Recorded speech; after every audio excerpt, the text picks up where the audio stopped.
प्यारे बच्चों, आज हम समुच्चय के अंतर्गत वेन आरेख के बारे में पढ़ेंगे। हमारे एक गणितज्ञ हुए हैं आइलर, तो उन्होंने समुच्चयों को चित्रों के द्वारा प्रदर्शित किया था। अभी तक हमने समुच्चयों के बारे में विभिन्न प्रकार के समुच्चयों के बारे में पढ़ा है। तो उसमें एक जो समुच्चय था वो समष्टि समुच्चय था। मैंने समझाया था समष्टि समुच्चय के बारे में। तो यहाँ पे ध्यान रखना है कि जो और समुच्चय हैं तो उनको तो हम वृत्त के द्वारा दिखाएंगे, लेकिन जो समष्टि समुच्चय है उसको हमेशा आयताकार क्षेत्र द्वारा प्रदर्शित करेंगे। जैसे मान लिया ये समष्टि समुच्चय है। समष्टि समुच्चय को हमेशा बताया था मैंने कैपिटल यू से प्रदर्शित करते हैं, और इसके अवयव हैं 1, 2, 3, 4, 5, इसी तरीके से एंड सोन 12, यानी 1 से लेकर के 12 तक के अवयव। और एक उप समुच्चय है ए, जिसके अवयव हैं 1, 3, 5, 7। अब यहाँ पे देखिए कि इस समुच्चय ए के लिए यू सार्वत्रिक समुच्चय होगा। क्यों होगा? क्योंकि ए उप समुच्चय है यू का। तो मैंने बताया था कि किसी भी सार्वत्रिक समुच्चय के लिए एक या एक से अधिक जो उप समुच्चय होते हैं उसके वो हो सकते हैं। तो अभी मैंने बताया कि किसी भी समष्टि समुच्चय को हमेशा आयताकार क्षेत्र के द्वारा प्रदर्शित करते हैं। तो देख लिए हम आयताकार क्षेत्र बनाएंगे। ये बनाया हमने आयताकार क्षेत्र, और इसमें हम विभिन्न प्रकार के अवयवों जो समष्टि सबसे पहले हम, क्योंकि हमने आयताकार क्षेत्र बनाया है, अब ये बताया है कि समष्टि समुच्चय U को हम आयताकार क्षेत्र के द्वारा प्रदर्शित करेंगे। तो आयताकार क्षेत्र हमने बना लिया, और इसके अंदर जो इसके अवयव हैं समष्टि समुच्चय के वो लेते हैं। देखिए 1, 3, इस तरीके से 5, 7, और इसी तरीके से अभी जो बचा है 2, 4, 6, 8, 9, 10, 11, 12। ये सारे जो 12 अवयव हैं ये समष्टि समुच्चय के अवयव हैं। और यहाँ पे 1, 3, 5, 7 ये समुच्चय ए के अवयव हैं। तो मैंने बताया था कि समष्टि समुच्चय को तो आयताकार क्षेत्र के अंदर, और जो दूसरा समुच्चय है इसको हम वृत्त के अंदर प्रदर्शित करेंगे। यहाँ पे देखिए जो ये U है, फिर से बताऊंगा मैं, U समष्टीय समुच्चय है A के लिए, और A जो है A इसका U का उप समुच्चय है। इसको हम U, इसके अंदर U लिख लेते हैं। ये U लिख लिया हमने। U का मतलब है कि ये समष्टीय समुच्चय है। तो इसी तरीके से हम दूसरा एग्जाम्पल ले लेते हैं। ये तो पहला एग्जाम्पल था, दूसरा एग्जाम्पल ले लें। जैसे मान लिया U के अवयव तो वही हैं 1, 2, 3, 4 एंड सोन ये 12। ए के अवयव यहाँ पे आ गए 2, 4, 6, 8, 10, और बी के अवयव आ गए 2, 4, 6। अब यहाँ पे ध्यान दीजिए कि U यहाँ पे समष्टि समुच्चय है, तो इसको हम आयताकार क्षेत्र के अंदर रखेंगे।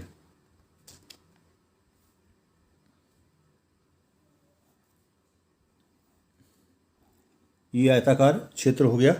और इसमें देख लीजिए आप, यहाँ पे हमने लिख दिया 2, दूसरा 4, 6, और ये 8, ये 10, और यहाँ पे लिख लिया 1, 3, 5, 7, 9, 11, 12। तो सबसे पहले ये U समष्टि समुच्चय है, या सार्वत्रिक समुच्चय भी कहते हैं इसको। तो इसका मतलब ये जो हमने आयताकार क्षेत्र बनाया है ये समष्टि समुच्चय के लिए है। हमने समष्टि समुच्चय के सारे अवयव लिख लिए हैं। देखिए कोई छूटा नहीं है। वो बात दूसरी है, हमने एक साथ ना लिख करके अलग अलग लिख लिए हैं, जैसे 2 4 6 8, ये यहाँ पे 10 और बाकी के इस इधर रख लिए हैं। अभी आप लोगों को समझ में आएगा कि हमने यहाँ पे क्यों रखा है। अब देखिए कि जो ए है समुच्चय, उसके अवयव हैं 2 4 6 8 10। जाहिर सी बात है कि इसके लिए हम वृत्त लाएंगे। तो एक वृत्त हमने बना लिया ये इस तरीके से। इसके अवयव आ गए 2 4 6 8 10। देखिए 2 4 6 8 10। अब यहाँ पे ध्यान ये देना है कि इसमें एक दूसरा समुच्चय भी है बी। ये तो ए आ गया, ए लिख लिया हमने। ये जो सर्किल बनाया है, वृत्त बनाया है, ये समुच्चय ए के लिए है। अब एक सर्किल दूसरा बनेगा क्योंकि एक दूसरा भी समुच्चय है जिसके अवयव हैं 2 4 6। तो एक ये बना लिया हमने इस तरीके से। ये बी समुच्चय ये इस छोटे सर्किल के द्वारा निरूपित किया गया है। तो देख लीजिए कि सार्वत्रिक समुच्चय के अंदर सारे अवयव आ गए, क्योंकि सारे अवयव आयताकार क्षेत्र में हैं। तो इसका मतलब ये सार्वत्रिक समुच्चय के अंतर्गत आ गए। और जो ए है समुच्चय, वो वृत्ताकार क्षेत्र के अंतर्गत आना चाहिए। देखिए 2 4 6 8 10, ये इसके अवयव एक वृत्ताकार क्षेत्र के अंतर्गत हैं। और जो दूसरा समुच्चय है बी, वो उसके अवयव हैं 2 4 6, वो भी वृत्ताकार क्षेत्र के अंतर्गत आना चाहिए। तो इसको समझ गए होंगे आप। अब इसके बाद आगे हम बढ़ते हैं। जैसे मान लिया हमने कि u बराबर वही है 1 2 3 4 5 एंड सॉन।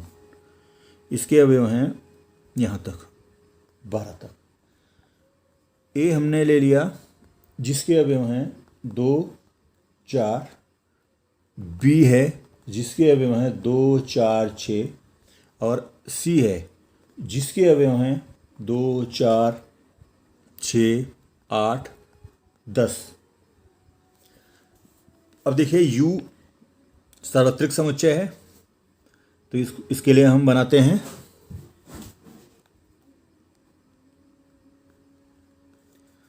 आयताकार क्षेत्र बनेगा। ये बना लिया हमने। अब यहाँ पे 3 समुच्चय, सार्वत्रिक समुच्चय के अलावा 3 समुच्चय और हैं। तो इसका मतलब 3 वृत्त बनेंगे। तो ये तो सार्वत्रिक समुच्चय। अब देखिएगा, सबसे पहले हमने एक ये बड़ा वाला सर्किल बना दिया। ये ए के लिए आ गया। ये किसके लिए आएगा? ये सी के लिए आएगा। फिर उसके बाद एक दूसरा उससे छोटा बनेगा और एक तीसरा इससे छोटा बनेगा। तो ये बड़ा वाला, चूँकि जो बड़ा वाला वृत्त है इसके अवयव कितने हैं? 1 2 3 4 5 अवयव हैं। तो ये बड़ा वाला वृत्त ले लिया। फिर उससे कम 3 अवयव हैं बी के, तो ये बी के लिए आ गया छोटा वाला। और उससे छोटे, उसमें 2 ही अवयव हैं, तो ये सी के लिए आ गया। तो देखिए इसमें तो आ जाएगा 2 4, ये ए है, ये 2 और 4। और बी के अवयव हैं 2 4 6। 2 4 तो पहले आ चुके हैं, 6 हमने ये लिख लिए 6। इसी तरीके से सी है, सी के अंतर्गत 2 4 6 8 10। 2 4 6 तो पहले ही आ गए हैं, 8 और 10 हम और लिख लेते हैं। ये 8 लिख लिया, ये 10 ले लिया। और बाकी के जो बचे हैं वो हम जैसे 1 3 5 7 9 11 12, तो ये जो शेष बचे हैं वो सर्किल के बाहर आ गए, क्योंकि वो किसी भी ए या बी या सी के अवयव नहीं हैं, लेकिन सार्वत्रिक समुच्चय के अवयव हैं। तो इस आयताकार क्षेत्र के अंतर्गत तो आएंगे ही। तो ये समझ में आ गया होगा आपको। अब इसके बाद आता है समुच्चय संक्रियाएं। अब मैं आपको बता रहा हूँ समुच्चय संक्रियाओं के बारे में। समुच्चय संक्रियाएं, बहुत इंपॉर्टेंट है। या इसको बोलते हैं हम सेट ऑपरेशंस, इंग्लिश में बोलते हैं। समुच्चय के लिए सेट आ जाता है, संक्रियाओं के लिए ऑपरेशंस आ जाते हैं। इसके अंतर्गत हम पढ़ेंगे समुच्चय का, दो समुच्चय हैं या दो से ज़्यादा समुच्चय हैं तो उनका सम्मिलन या संघ बोलते हैं, या सर्वन, और दूसरा सर्वनिष्ठ। इसके बारे में पढ़ते हैं। एक तो समुच्चयों का, दो समुच्चयों का संघ, नंबर एक दो समुच्चयों का संघ, और दूसरा नंबर एक है ये समुच्चयों पे संक्रियाएं हैं। तो उसके अंतर्गत दो चीज़ें पढ़ेंगे हम। नंबर एक दो समुच्चयों का संघ, दो समुच्चयों का संघ। संघ को बोलते हैं हम union, union of two set, union of two sets. बहुत इंपॉर्टेंट है। देखिए, जैसे हमारे पास दो समुच्चय हैं ए और बी, तो उन सभी अवयवों का समुच्चय जो समुच्चय ए या समुच्चय बी और ए और बी के अवयव हैं, ए और बी का यूनियन कहलाता है। इसको हम यूनियन बोलते हैं, या ए और बी का संघ कहलाता है। जैसे मैं इसको बता रहा हूं, यदि ए बराबर 1 2 3 4 5, बी बराबर इसके अवयव हैं 3 4 5 6 7, तो देखिए ए यूनियन बी, ये मैंने लिखा है ए यूनियन बी का मतलब है ए और बी का संघ। अभी बताया मैंने यूनियन ऑफ टू सेट्स, एक सेट ए ले लिया, दूसरा सेट बी ले लिया, तो इन दोनों का हमने यूनियन ले लिया है, ए और बी का संघ ले लिया है। तो संघ का मतलब ही होता है ज्वाइन होना, मतलब संगठित होना, जैसे इसका नाम है। तो इसमें क्या करेंगे, इसके अंतर्गत वे अवयव आएंगे जो या तो ए में हैं या बी में हैं या फिर दोनों में हैं, यानी कि कोई भी अवयव छूटना नहीं चाहिए। इन दोनों समुच्चयों को देखो ध्यान से, इसमें से कोई भी अवयव छूटे ना। जैसे 1 2 3 4 5 ये लिख लिया हमने, इसके सारे अवयव हो गए। अब बाकी देखते हैं इसमें कौन कौन से अवयव अभी लिखने बाकी हैं। तो बी को देखते हैं हम, जैसे 3 4 5, ये 3 अवयव हैं, ये तो आ चुके हैं हमारे पास पहले से ही, तो इसमें नहीं लिखेंगे क्योंकि रिपीटिशन नहीं करते हैं इसमें। तो शेष बचा है इसमें 6 और दूसरा बचा है 7। तो ये ए यूनियन बी के अवयव आ गए। मैंने बताया कि यदि दो समुच्चय ए और बी हैं तो ए और बी का संघ या ए और बी का यूनियन, इसके अंतर्गत वे अवयव आते हैं जो ए में हैं। देखिए इसके अंदर कौन कौन से जो है, तो ए में है या फिर बी में है या फिर दोनों में है। समझ गए होंगे। एक दूसरा एग्जाम्पल ले लेते हैं। जैसे ए बराबर 2 4 6 8 और दूसरा समुच्चय है बी जिसके अवयव हैं 10 12 14।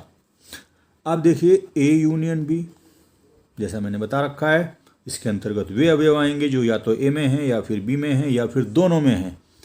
तो देखिए 2 4 6 8 10 12 14, तो ये इसके अवयव आ जाएंगे। इसके जो अवयव हैं जैसे 2 4 6 8 वो ए में है, 10 12 14 वो बी में है, तो ये सारे अवयव आ गए। समझ गए होंगे आप। अब इससे कुछ नियम होते हैं, नियम के बारे में आप पढ़िएगा। अब इसके बाद मैं आपको बताता हूं दूसरी चीज, दो समुच्चयों का प्रतिच्छेद या सर्वनिष्ठ, बहुत इंपॉर्टेंट है। दो समुच्चयों का प्रतिच्छेद बोलते हैं इसको, या इसको हम बोलते हैं सर्वनिष्ठ। सर्वनिष्ठ। और इसको हम बोलते हैं intersection of two sets. Intersection of two sets. देखिए, जैसे हमारे पास एक समुच्चय ए है जिसके अवयव हैं 2, 4, 7 और 10। दूसरा समुच्चय है जिसके अंदर अवयव हैं 3, 7, 9 और 10। तो अब देखिए, इन दो समुच्चयों का सर्वनिष्ठ या प्रतिच्छेद क्या होगा। सबसे पहली बात कि अगर दो समुच्चय हमें दिए हुए हैं और इन दोनों का प्रतिच्छेद या सर्वनिष्ठ ज्ञात करना हो तो हम ऐसे लिखते हैं। इसको पढ़ेंगे ए इंटरसेक्शन। यूनियन में तो हम ये लिखते थे, यू बनाते थे, और इंटरसेक्शन में यू उल्टा करके बनाते हैं। ध्यान रखना है ये। इसका मतलब है ए इंटरसेक्शन बी। अब देखिए, इसके अंतर्गत वे अवयव आएंगे जो ए और बी दोनों में उभयनिष्ठ हैं। ध्यान देना, ए इंटरसेक्शन बी के अंतर्गत वे अवयव आएंगे जो ए और बी में उभयनिष्ठ हैं। जैसे 2 इसमें तो है, इसमें नहीं है तो ये नहीं आएगा। 4 इसमें है, इसमें नहीं है तो ये भी नहीं आएगा। 7 इसमें है और इसमें भी है तो इसका मतलब 7 आएगा। दूसरा 10 इसमें है और इसमें भी है, 10 आएगा। देखिए 9 है, 9 बी में है लेकिन ए में नहीं है तो 9 नहीं आएगा। तो इसके अंतर्गत 2 अवयव आ गए, 7 और 10। इसी तरीके से मैं दूसरा एग्जाम्पल ले लेता हूँ एक। ये पहला एग्जाम्पल था। दूसरा एग्जाम्पल, जैसे मान लिया ए समुच्चय है जिसके अवयव हैं 1, 3, 5, 7। 1, 3, 5, 7। जो दूसरा है समुच्चय बी, उसके अवयव हैं 2, 4, 6। 2, 4, 6। तो देखिए, ए इंटरसेक्शन बी के अंतर्गत कौन से अवयव आएंगे। देखिए, वे अवयव जो ए और बी दोनों में उभयनिष्ठ हैं। देखिए, 1 इसमें है पर दूसरे में नहीं है, 3 पहले में है दूसरे में नहीं है, 5 पहले में है दूसरे में नहीं है, 7 पहले में है दूसरे में नहीं है।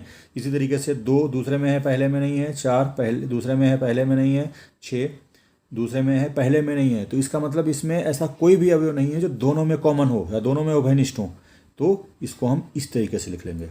ये रिक्त समुच्चय हो गया, या इसको हम फाई लिख सकते हैं। समझ गए होंगे। यानी ये आ गया हमें ए इंटरसेक्शन बी बराबर फाई। फाई का मतलब होता है, बता रखा है, नल सेट।